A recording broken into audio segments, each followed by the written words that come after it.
नमस्ते दोस्तों, हमारे YouTube चैनल पर आपका स्वागत है। दोस्तों, आज की यह वीडियो देखने के बाद आप भी किसी काम को पूरा करे बगैर हार नहीं मानोगे, तो वीडियो को अंत तक ज़रूर देखिएगा। चलिए शुरू करते हैं समय का सम्मान करते हुए। दोस्तों, एक समय की बात है, एक राज्य में एक प्रतापी राजा राज करता था। एक दिन उसके दरबार में कहीं से चलते फिरते एक विदेशी आया और उसने राजा को एक सुंदर पत्थर का उपहार स्वरूप प्रदान किया। राजा वह पत्थर देख के बहुत प्रसन्न हुआ। उसने उस पत्थर से भगवान विष्णु की प्रतिमा का निर्माण कर उसे राज्य में मंदिर में स्थापित करने का निर्णय लिया और प्रतिमा निर्माण का कार्य राज्य के महामंत्री को सौंप दिया। महामंत्री गांव के सर्वश्रेष्ठ मूर्तिकार के पास गया और उसे वह पत्थर देते हुए बोला, महाराज, मंदिर में भगवान विष्णु की प्रतिमा स्थापित करना चाहते हैं। 7 दिवस के भीतर इस पत्थर से भगवान विष्णु की प्रतिमा तैयार कर के राजमहल पहुंचा देना। इसके लिए तुम्हें 50 स्वर्ण मुद्राएं भी दी जाएंगी।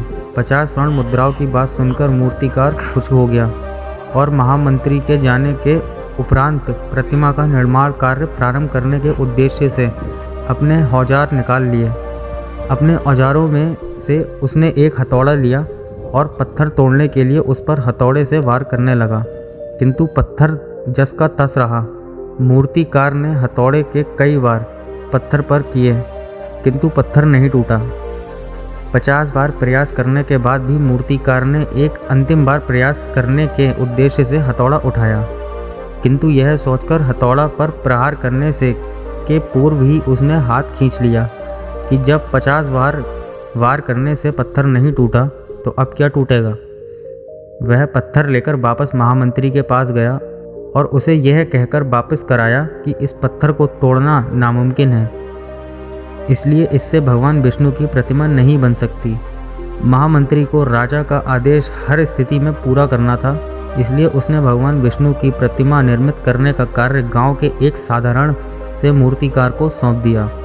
पत्थर लेकर मूर्तिकार ने महामंत्री के सामने ही उस पत्थर पर हथौड़े से प्रहार किया और वह पत्थर एक बार में ही टूट गया। पत्थर टूटने के बाद मूर्तिकार प्रतिमा बनाने में जुट गया। इधर महामंत्री सोचने लगा कि काश पहले मूर्तिकार ने एक अंतिम प्रयास और कर लिया होता तो सफल हो गया होता और 50 स्वर्ण मुद्राओं का हकदार बनता। तो मित्रों, हम भी अपने जीवन में ऐसी ही परिस्थितियों से दो चार होते रहते हैं।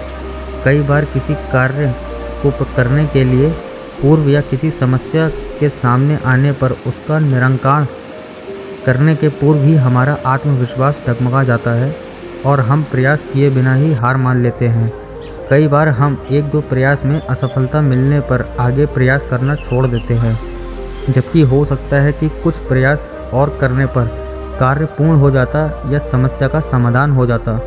यदि जीवन में सफलता प्राप्त करनी है तो बार बार असफल होने पर भी तब तक प्रयास करना नहीं छोड़ना चाहिए जब तक सफलता नहीं मिल जाती। क्या पता जिस प्रयास को करने के पूर्व हम हाथ खींच लेते हैं वही हमारा अंतिम प्रयास हो और उससे हमें कामयाबी प्राप्त हो जाए।